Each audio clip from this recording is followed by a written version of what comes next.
to DACA. We'll find all your cousins. I'll tell them you love them, and I'll do what's right. We'll stand at the embassy. We're protesting everything, and I'll take your picture and you'll sing my song. It goes, I don't want you anymore. I wish that you were here, and I don't want you anymore.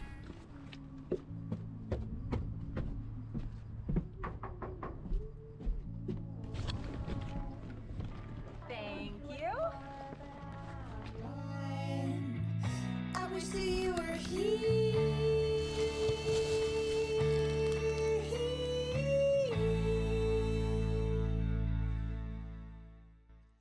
Hello, everyone, and welcome to this episode of This CanAsian Life. As always, I'm Gabby, but instead of Rekha, today I'm joined by... Cameraman / producer Arthur. Yeah. Normally I'm behind the camera, but today I'm joining Gabby in that's front of awesome. it. Yeah, I'm excited. So Yeah. let us know which combo you like best. But without further ado, I'm excited for our guest today. It has been one of the most exciting guests I'm looking forward to because I feel like we've always crossed paths and missed each other, and I'm thankful that we have her here today. So without further ado, Emily Chu. Ooh, you made it rhyme I too. know, yeah, sometimes. Yeah. Emily is an awesome artist and illustrator, and we're going to get into that. Before all of this, I wish we had smell-o-vision because this smells delicious. What are we digging into today? So this is my favorite food, thanks to Sean. The best surprise of all. This is jianbing. It's a Chinese crepe.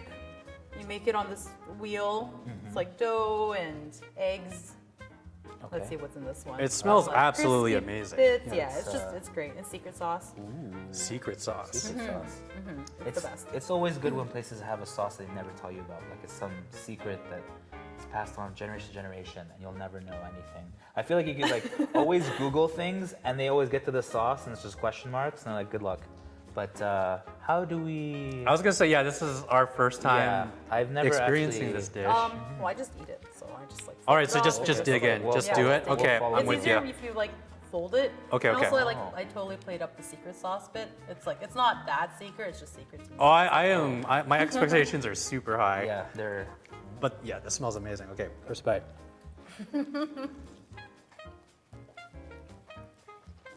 Okay. I like It tastes Pretty really good. good. Yeah. Yeah. Is it spicy? Yours? Mine's not spicy. Do you have a bit of heat in yours? A little bit. Yeah. It's good. It's good that way. Has Sean planted one of these with super hot sauce? And he's trying to You should have. yeah. See our reaction. That would have been the surprise. I'm waiting for something. I don't know. I guess this is already surprising enough, but I'm very happy. Very So, happy. I don't know how I have so many amazing Asian friends that have never shown me this. Yeah, This yeah. is the first time. Is this one of the rites of passage to true friendship? And I just have never achieved friendship with my friends, or what? Well, if that's the case, then I have no friends. Oh wow. No, it's actually, Yeah. it's rare-ish here. It's a street food. I grew up in Beijing. Okay. And it's actually from a city, town, north. So it's like a street food. I haven't really seen it really anywhere. I've been on a lifelong journey to look for these in Canada. Oh, There's some in Vancouver and Toronto, but I haven't found any really in Alberta up until recently. So Oh wow. it's pretty exciting for me. Yeah, it's No. pretty authentic. these are awesome. I would totally breakfast for sure. Where did we? Was it Bao? Was the okay? Yeah, nods all around. Yeah. Shout outs to Bao. Yeah, I was just talking to Arthur beforehand, as Sean obviously tells us what the food's going to be before we get here, and I was like, I don't think I've ever heard of this one time. I Yeah. didn't know if it was Yeah. sometimes you don't want to tell people about certain spots because it's yeah, it's As you were like, saying it, I was like, okay, great. Yeah. This is gonna be a lineup. now I've ruined everything. Yeah, don't go to Bao. No. But yeah, it's you kind of want to keep it hidden because it's such a gem that you only want it, but also at the same time, it's you wish more people knew about it, and I wish I knew about this. Yeah, definitely. Like, I guess like in the pantheon of like, it's like, where does this place in like your favorite foods? Like, is it, like top 10? Like that Oh, sort like of thing? this exact Yeah, yeah, yeah. item? Yeah, It's yeah, like yeah. my favorite thing ever. Okay, so like number Like, one. actually. It is And really like, good. You get Well it done. steaming hot, like on the streets. I'm thinking like my childhood now. Yeah, yeah. It would actually be like this thick, and I don't know. It's just kind of amazing. My son is like 2, and he ate one of these the other day by himself, which I thought was like, Whoa. Wow. yeah, it's a crowd pleaser. Super filling. So- Do you get like sweet versions of this, like regular crepes, or is it mostly savory? It's mostly savory, but the last few years. So the last time I went back to China was 2018. Okay. And they've like modernized it, which was like a little bit disappointing to me. Like there was like one stall that just threw in like a cup of peanuts, like actually a cup of them. There's like a lot. There's like like lettuce, like kind of just like the crepes that you find at the mall. Like they start putting in Oh, I other see. things, Yeah, and, yeah, like yeah. vegetables. Yeah, yeah. I'm like, it's That's not alright, it. but I just like it how it is. Yeah. I don't know if it's nostalgia or if it's I don't know if it actually is just the best, which I think it is. But did you have to go up As to them it and be is. like, give it to me old school? Like, They I don't do want to know ask, this. yeah. Oh, okay. Typically, they're like, "Do you want it traditional?" I'm like, So you're a purist when it comes to. Yeah. Like, to this, Yeah, yeah, yeah, yeah. for sure. Yeah. Keep it simple. Got it. get these Yeah. bananas, strawberries, whatever. Oh, they better not ever. I feel like we always like jump the gun every time we have to do anything new. We're like, well, throw some avocados at it. I'm like, why? Like, what are we doing? And they're like, watermelon. I'm like, nah, I just don't understand. You guys are ruining it. They're like, but are we? It's new. It's art. I'm like, okay, sure. But speaking of art, Nice transition. I know. Yes, I He's got this host thing down. I get paid the big bucks here. Yeah. Art and I, another one there, have actually come across your work without kind of realizing, which is so awesome. Like we've unknowingly collaborated together. Yes, But no, because tell me more. Yes. you did the artwork for the Citadel for all of their and we didn't know that. So we've been placing your artwork at the. We've been doing the animated promos Yeah. and like using your artwork And for it cuts the to- 2019 You've actually been, like, season. using it. Yes, yeah. Yeah, Awesome. so if you're owed any royalties, we're so sorry, Citadel. But like, but like, yeah, what was it like working with the Citadel, and how did you come up? Like, my favorite one of them had to be like Christmas Carol.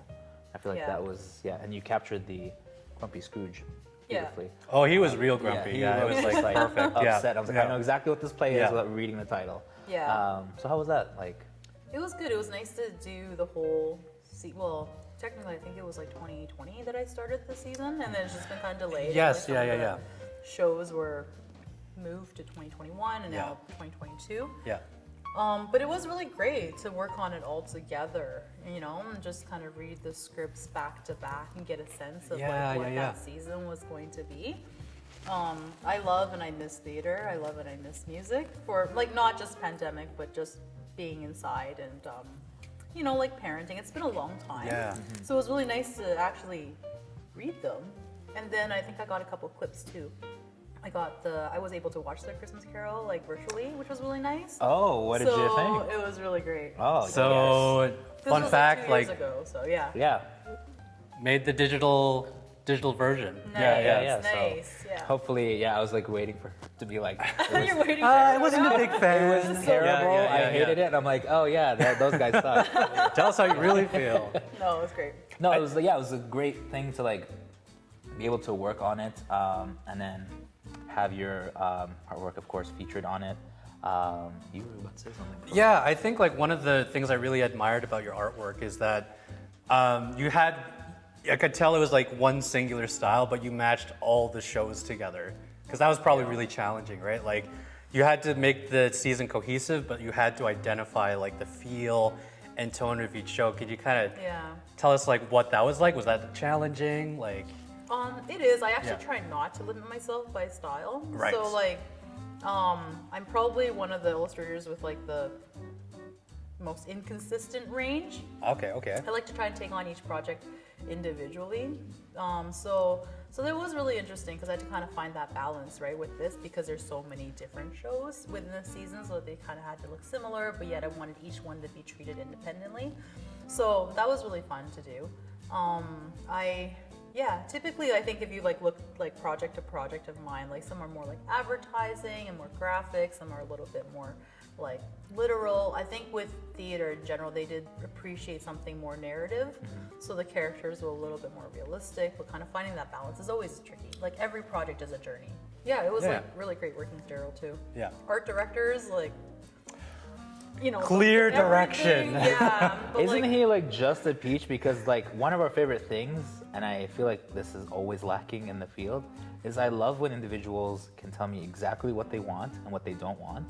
And Daryl very much is like, I love this, I hate this. And I'm like, great, and I can go from there. Yep. But some of the things that like always frustrate me is when they're like, Could this be What do bolder? you think Yeah. should be done here? And I'm like, I don't know. Or I like. do whatever you want. Yeah. It's very And then you're like, challenging, I'm gonna go to left field, and they're like, yeah, no. And Let's you're like, bring it okay, back." that's nice. Yeah. That's Yeah. fantastic. This is just my life work. That's fine. And you said that you, like, are inconsistent with the like.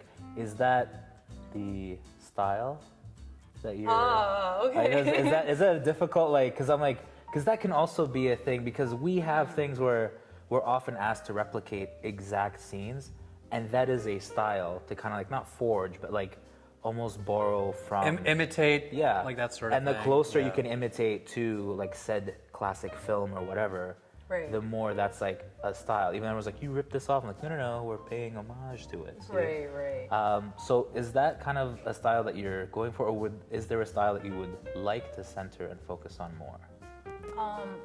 That's a tricky question. Of course it is. I think the reason why I have such a range is because I don't want to be limited in any way.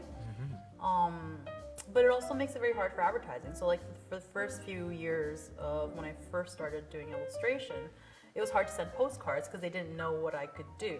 Like Oh. often, like you said, people just want to see something and they're like, I want in this style, I'm gonna hire this illustrator. Versus like I did send like a pretty, diverse portfolio. But at the same time, I've just known so many friends that just get stuck in doing like children's book illustrations, and they just keep doing that. And the more that you get, the more work in that you get. So I think a little bit of it is actually just for my balancing working, right? Because at the end of the day, it's something that I'm passionate about, but it's also something that you can get really burnt out from. So it's like a way for me to stay creative and a way for me to challenge myself, and also like perhaps challenge my clients to be like, hey, it doesn't have to look exactly like this. Why don't we try this one, Yeah. right? So I don't know. It's strategic for sure, Okay. but I think it's still adapting, and I just try not to put too much pressure on myself to make a certain style or like a very. I know some people really like your Instagram to be very consistent and have a look. Like I try not to worry about that too much. I also hate social media, so Yes. You're preaching like, to the I'm choir. kinda, like mic there. anti, everything, and just doing whatever feels right. I know that we were talking about social media and taking care of it and managing it. And part of the thing is like, one of the things I hate about posting up things is that I am very much one of these people that like enjoyed burning my first works because I was like, no, this is terrible, as I began to realize like you can improve and everything. But I know that there's two trains of thought. Some folks love to keep it so they can see how much they've improved, and other folks love to burn it so it never be used as blackmail against them. Which one of those would you be? I think it depends on social media. I think it takes me a long time to put something up, Okay. so I'm not that particular about deleting things in the past. But like, are we embarrassed by all of our work? Like, Yeah, like edgy teenage 100%. filmmaker Arthur. Like, would I delete those films? Like, on social media in the public eye, definitely. But like, I think I have like copies of them just to like rewatch and be like, oh man, like that was kind of a cringy edit there, you know? Just kind of like, just to revisit the past, nostalgia. I don't know, like you're right. I almost don't want to lie and pretend that like I just popped into existence and I know what I'm doing. But I don't know if I want the struggle to be Public. seen. Yeah, like Yeah. public Yeah. is the word. Yeah. Is that the same for when you were trying to decide on the style that you wanted to go into? Because I feel like there must have been a lot of trial and error. yes, there's a lot of trial and error. There's a lot of things you don't see. You're working most of the time. You're not like communicating with people, writing emails, or like doing interviews. Like you're working in your basement, like for a long time. Yeah. Which is like very unfortunate because I think that's also, it makes people not really appreciate the effort put into, like I'm sure it's just like editing, right? Yeah, yeah. Like you can watch something and it takes like, it's like a 5-second video, but it's taking you weeks, right? Yes, yeah, So it's yeah. kind of the same thought. But yeah, like I don't, I'm not that embarrassed of my work. It's not, I've kind of put a little bit of a barrier between myself and my work. Yeah, and I'm yeah. comfortable kind of being just the production creative person Right. rather than actually being like the face of my work. I'm working on that though, because as I'm like trying to go, not trying to, as I'm like just slowly, naturally transitioning in more into like public art and like community art and just being like a visual artist more than a trade artist, you kind of have to get comfortable with that. So I'm working on it.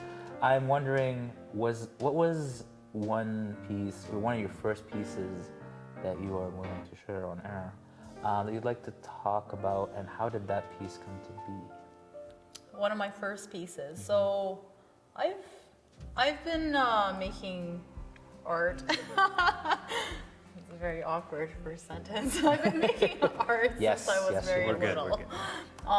And I think my first piece sold was in high school. It was for the drama team. They did a production of Harvey.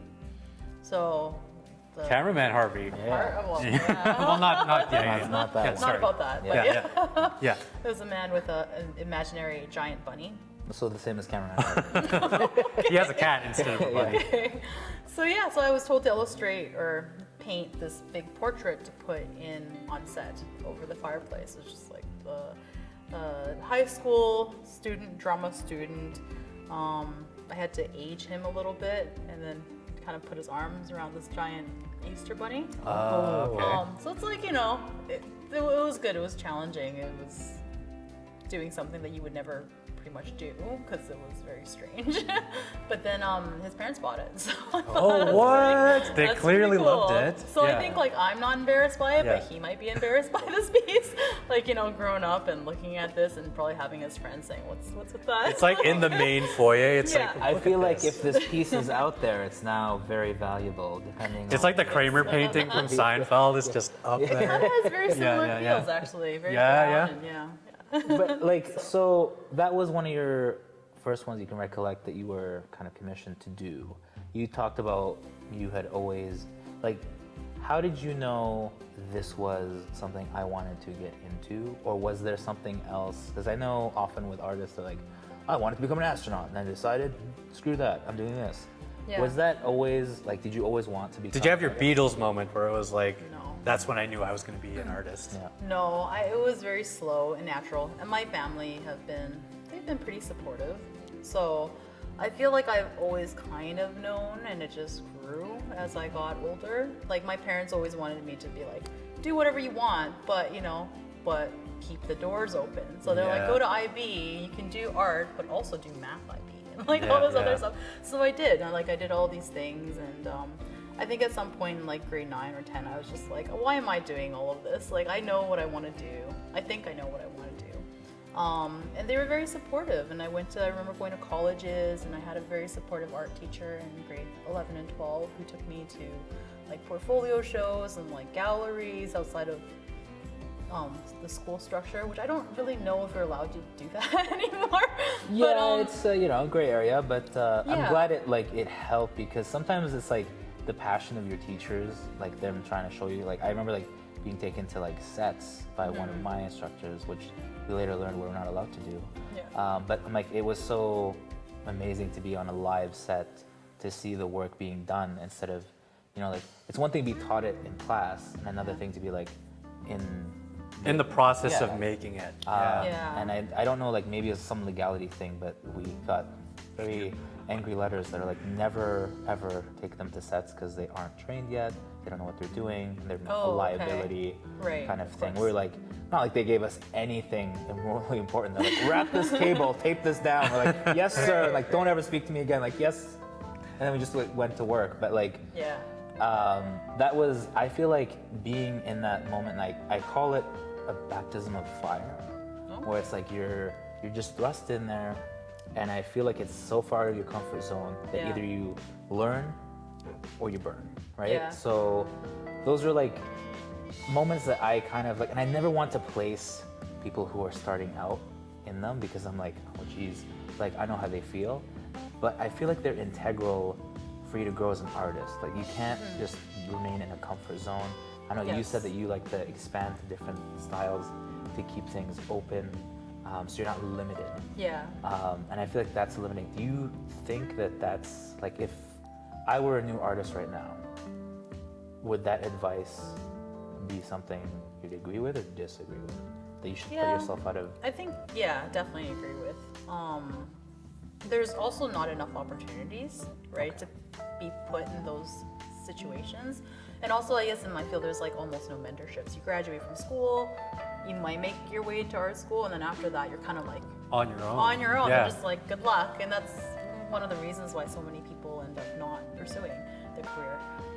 There really is no transition between graduating and becoming like a full-time artist. So I do definitely agree. Networking is very important. Being like in the environment is very important. But yeah, like going back to all of that, I think, the high school experience was very, very important for me. Like just having that connection, having a very loving art teacher was really great. And our experience and like our friendship, like, you know, it's been a long time, so we haven't connected recently, but for a long time, like it was very strong.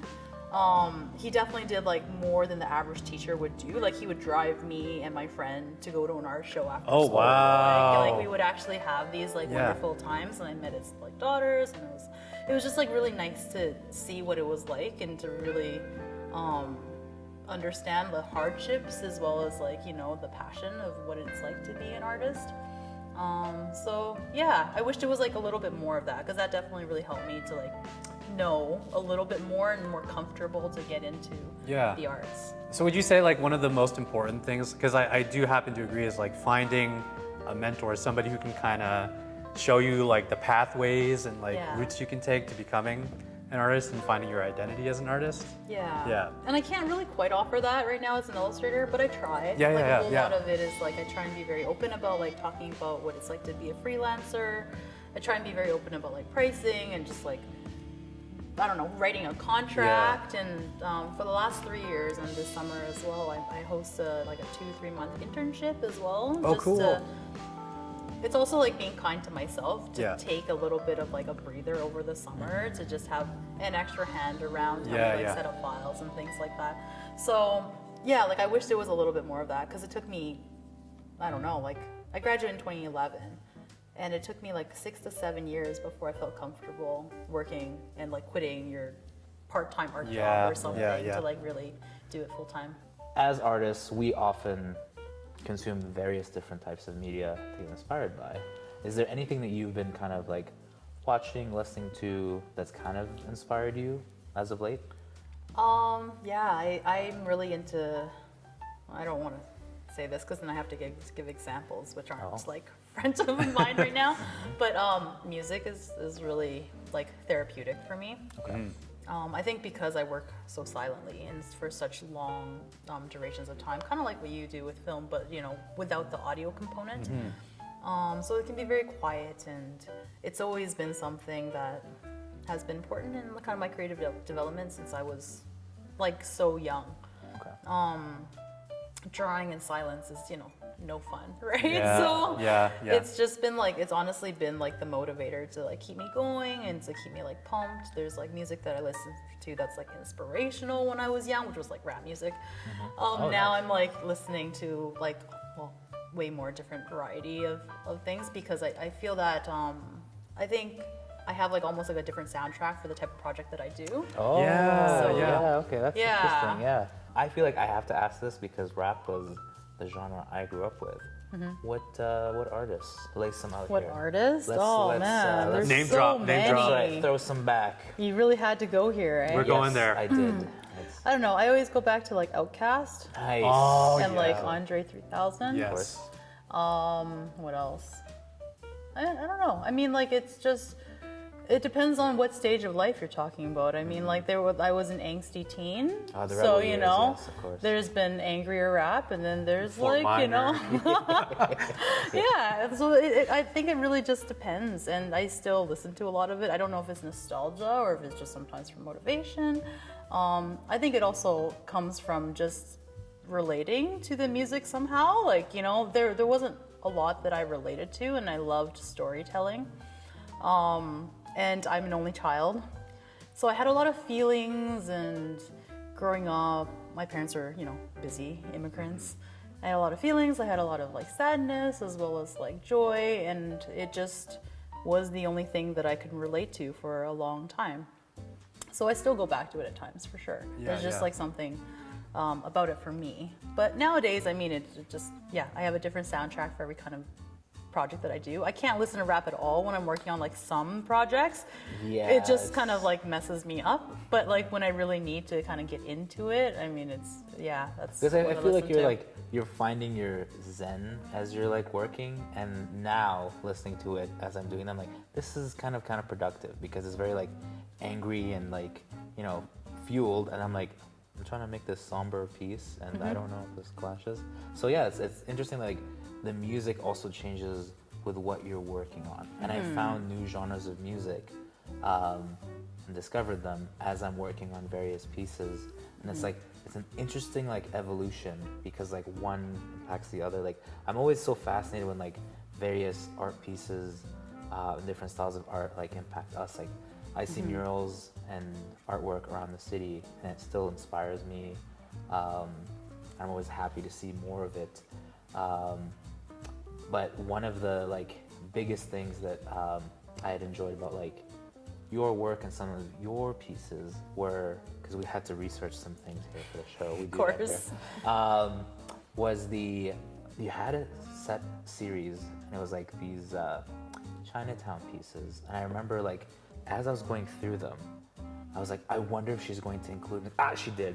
And like I'm going through and like Which it one? was there was the restaurant one that I saw. I was like, all happy. Yes, all definitely, happy. Like, yes, I was so because so many times it's like Lucky 97 is featured, which I'm not like trying to take away from 97, but I'm like, but there's also some locations that are like so integral and important. I feel like you have to go visit. And the first time I went to All Happy after Fun Night Debauchery, I was just like so impressed by this place that it was open 24/7.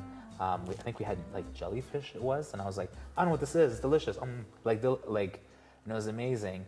Those kind of locations are so like important and mean so much. Like, how did you go about kind of selecting locations in the community that you were?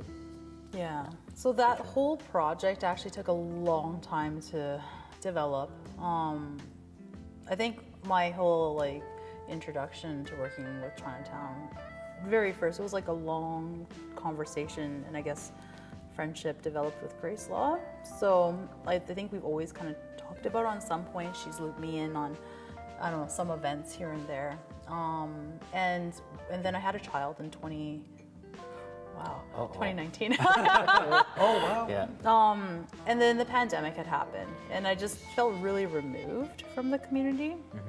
So it was actually upon like one of my when I was starting to feel better, and trying to like get out a little bit more, I had realized that I kind of felt this guilt that I had kind of almost abandoned this neighborhood. It was right in the middle of the pandemic. It was like 2020. There was lots of like cases and deaths, and it was just like a very intense time at the moment. And I remember driving through there, and with LRT construction, it was very different. So I had a lot of grief and guilt that I kind of felt around that, and I'd known that I always wanted to do some work with Chinatown. But it's kind of like, wow, it's gotten to this point where I feel like I need to do something now. So there was an urgency about it. And I started by, I think my first one was the Double Greeting Wonton House, because I was literally picking up That's takeout. the place I was thinking of. I always went to Double Greeting for like New Year's. I was getting takeout, and I just realized like, wow, it was really hard to like drive into here, and it just felt like it was kind of cut off in many ways. So I started it there, and then just I was surprised, and perhaps it's also because one of the more, I mean, it's still not me, but it's more of an authentic piece, because as a commercial illustrator, like most of the time I don't make pieces that are self-directed, right, or coming from a place of like, something that I care about or I have connections to. But then, you know, a lot of people really enjoyed that piece, and I just knew that there was something about it in this story, and this grief that I'm feeling is not so unique, right? So I applied for a grant at the Edmonton Arts Council, and I turned that into an identity project, but as well as learning about Chinatown, but also creating space for other people to draw with me. So we picked 6 locations. I don't really know how we picked them. I think it was a little bit more personal, I think, for me, and that's how it started. But as I got more and more into it, there was more stories, and there was like, you know, more stories shared, and memories and photos. And then I realized also, like, why am I also drawing locations now? Like, as an illustrator, I can draw anything, right, at any point. So I started doing more like archival work, and then I felt the need to draw like the Harbor Gate. So it's really just kind of, yeah, developed into something a lot bigger than just sitting in the community. But I did want to sit in there and just appreciate it at the time and space, and that's why I started doing those. I know that you had mentioned you do kind of mentorships with individuals. I have been asked to come on some like I don't want to say like mentees, or like it was almost like a mentorship, but like I like to be very honest. So when they were asking me like the freelancer life, I kept giving like, hey, so you need to build your portfolio, but also please be wary about working for exposure all the time, because you should also pay yourself. Because I love how you're just looking over. Don't do it. Don't become an artist. Run. Art is not the way to no. I feel like I'm also at the stage where I also want to like pay it back to the mentees and help individuals out. What would be the 3 things that if you had to like gun your head, like really list them out to someone starting in the field, that you would wish you had known coming into it?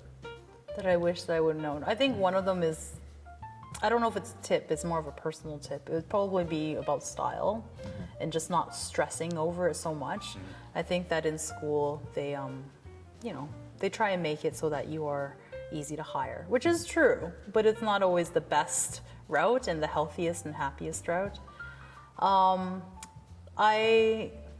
I don't tell anyone to do work for exposure. I'm sorry.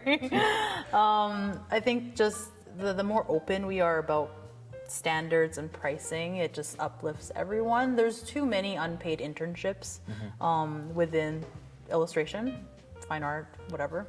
There's a lot of work that is not seen or valued, I guess, in many ways. So I would always, you know, tend to tell people that, you know, like, do a trade or something, or like just ask, you know, as well sometimes, that you might just get what you want and that what's fair. So that would be another thing. What else would I say?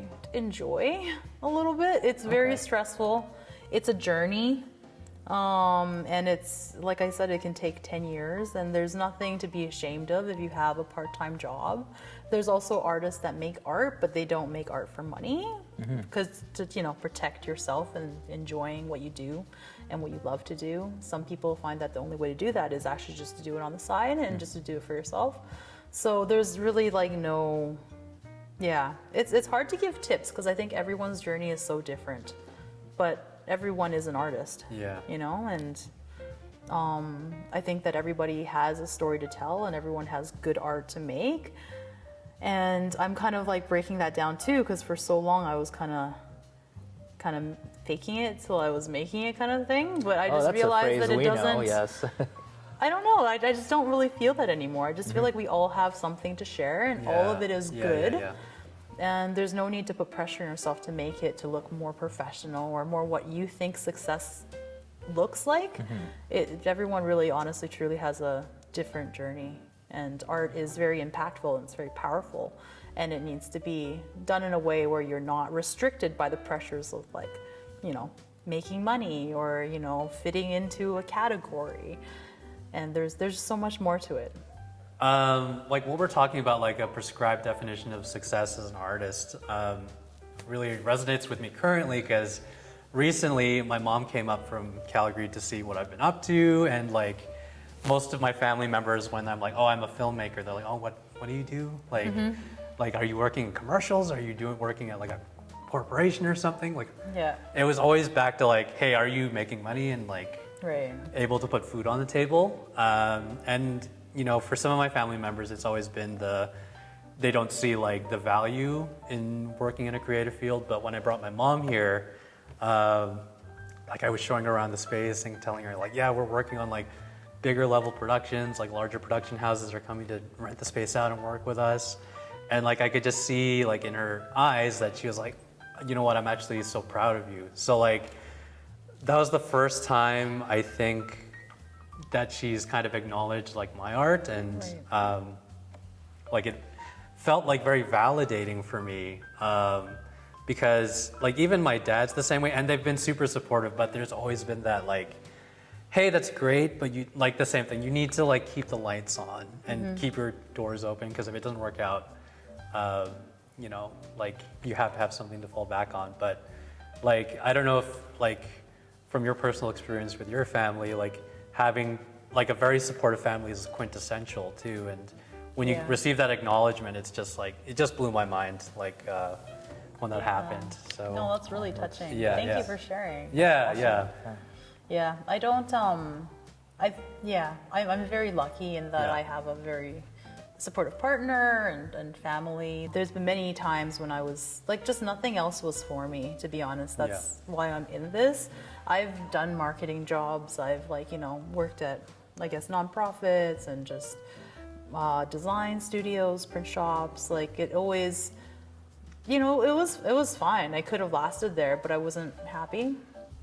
I actually do feel the need to create and connect with people like all the time and talk about art all the time. So I've been very fortunate that my partner had always given me, well, actually supported me and encouraged me to like quit my jobs and to take, like, I don't know, whatever it would be. Sometimes it'd feel ridiculous at the time. He'd be like, oh, just take a year off and work on your portfolio. And I'd be like, what? That's like so much pressure as well, right?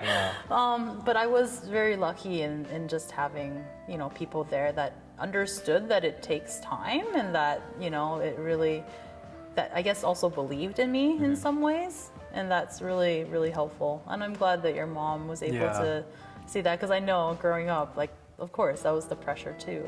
I love that your mom came through and saw that, because like those moments where you're having like family members or someone, like people you really care about, who are like, I saw this, and you generally see that they loved it, are huge. Because I feel like in this industry, you don't really have like, no one comes in, there's no like reviews from your boss about how you're doing, how you're performing. You have a method that like, as you progress, you're like, I have to hit these thresholds, I have to meet these certain clients, or is it very much like, go with the flow, see where it goes? I had a plan. Everyone has a plan. Ah, yes. And then I think it just either derailed or I've expanded it. So I haven't been able to stick on any kind of plan. But what's been consistent for me is doing markets is really consistent, and I get that instant feedback, which is always really nice. Although the markets that I do, the work is different than, you know, like my personal work. But I do have like, I guess almost like checkpoints. Like with markets, the commercial work, the products, and like the fun things, I have that. I love connecting with people through like the Chinatown drawings and like all cultural work. Is that it's amazing how many conversations and stories you share with social media when people really connect to something and also have certain similar nostalgia around something. So I think all of that really keeps me like motivated and pursuing. But yeah, like having a really good, like my mom's pretty good too, to be honest. But we haven't really had that. So I'm very jealous of what you've shared with me. She's very supportive. But we don't, she's worked very hard all her life. And I think it's hard for her to kind of like slow down and like process things. So I'm hoping to do a book later on this year. Do a little bit more, I don't know, I'm feeling like a lot of grief over this last few years. So doing a lot more personal work around that, maybe exploring some stories from when I was younger, and I'll have to have that conversation with her and just like talk about, you know, I guess like my work and what I do, but also like why I do it and why I care for the things that I care about. Like it's been hard to have that conversation. I think also culturally, because you know, it's hard to have these like really vulnerable moments together. Yeah.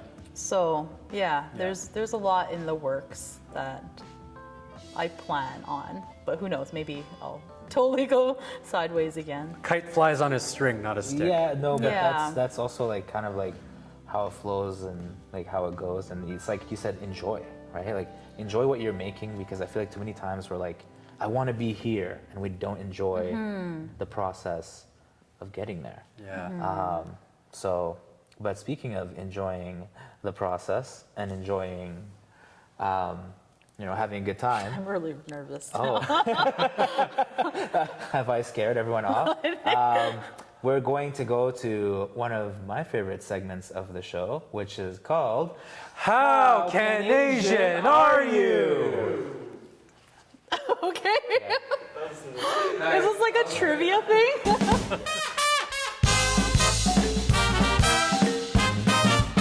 Welcome back, everybody. This is the part of the show where we ask a bunch of trivia questions. And for the rules of this, at any point in time, you can buzz in. You don't have to wait for the multiple choice questions we ask. Take it away, Sean. Okay, number one. How many Canadians are of Chinese descent? A, 1 million. B, 1.8 million. C, 2.8 million. D, 3.5 million. Was that C, 2.8 million? Wrong. Okay, Emily. Okay. B. Correct. Oh, I told Chinese you. Canadians are one of the largest ethnic groups in Canada, accounting for approximately 5.1% of the total population. Oh, Wow. That's Just after C. Question 2. That was good. Edmonton-based artist Yongfei Guan created Suzhou Shi, a pair of contemporary Chinese guardian lion sculptures made of household plastic waste. What two events inspired the work? A, removal of Edmonton Chinatown's Harbin Gate. B, the UN Climate Summit. C, China no longer accepting plastic waste from Canada. D, the Year of the Tiger. E, Asian Heritage Month. So you have to pick two answers from there. 2? That's what I said. Which two events? Wait. So, for me, it's the UN recycling. That's one. And then the second one would be Asian Heritage Month. No, Emily first. What was it? A and C. Correct! She's killing That's it. That's two. Oh In my gosh. 2017, the city of Edmonton removed the Guardian Lions and Harbin Gate from Chinatown, and soon after in 2018, China refused to accept plastic waste from Canada. The artist Guan questions consumer culture and its effect on environment. That's a fun fact. Okay, question 3. Little Mosque on the Prairie is a sitcom that ran for 6 seasons, fictionally based around a Muslim community living in a small Canadian town. Which province was it set in? A, Saskatchewan.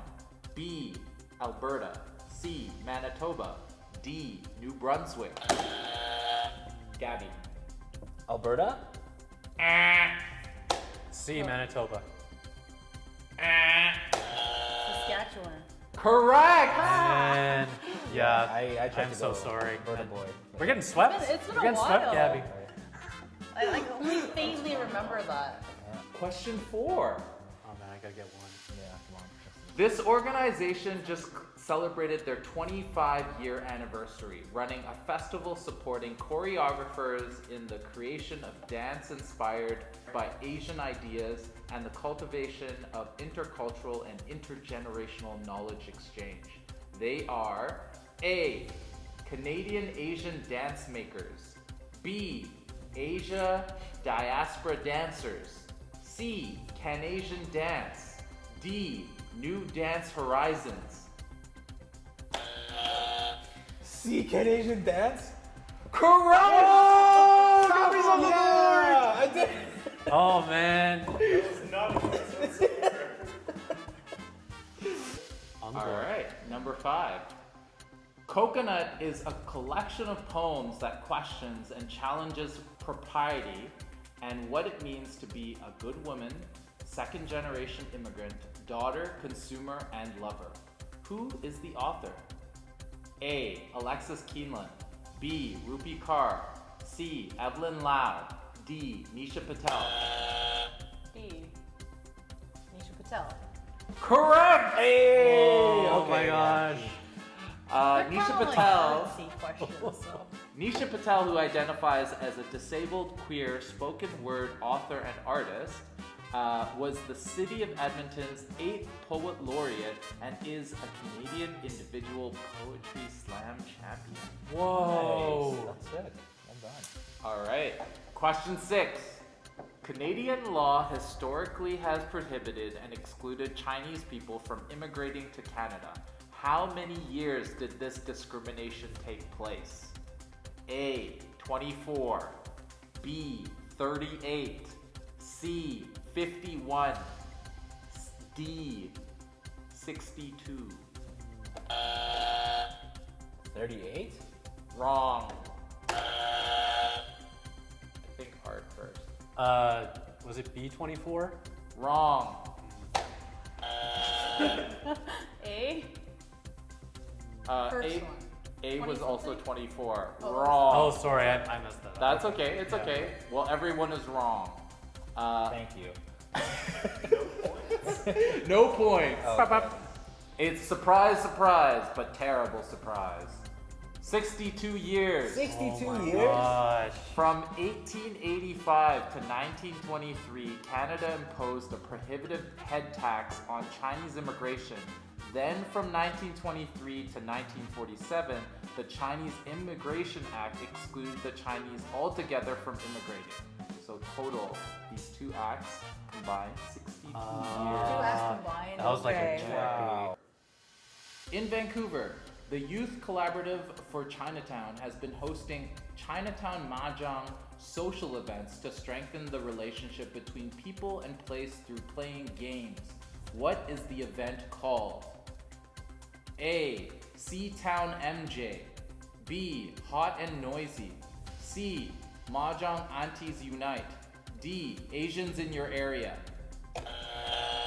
C. Mahjong Aunties Unite. Yeah. D, the Asians in your area. Sorry. yes. No. What was it? The hot and noisy. Correct! Party's on the board! Yeah. Hot and noisy is a literal translation of the Chinese phrase "yi now," used to describe the liveliness of an atmosphere. I played Mahjong recently, so I was like, okay, loud. I may have to revisit and double check and get back to you. Okay. Yeah. All right, and Harvey. Tie that. I was something 1 point. We have Alpaca, let's unite! Arthur, and with 4 points in the lead, Emily. The sweep! You absolutely I dominated. felt like it was a bit biased. Art. Oh! Would you like some? Oh, that'd be Oh, I don't awesome. know if I deserve it. Yeah, You that's right. swept us.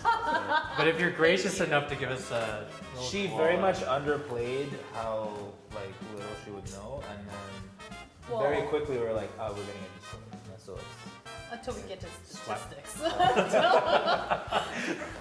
well, Art and I got absolutely spanked, but thankfully Emily was kind enough and a gracious winner to share her prize with us. Thank you so much. Thank you so No, much. thank They were you for delicious. having me. But since you're in such a gracious mood, can you share with us where we can find you?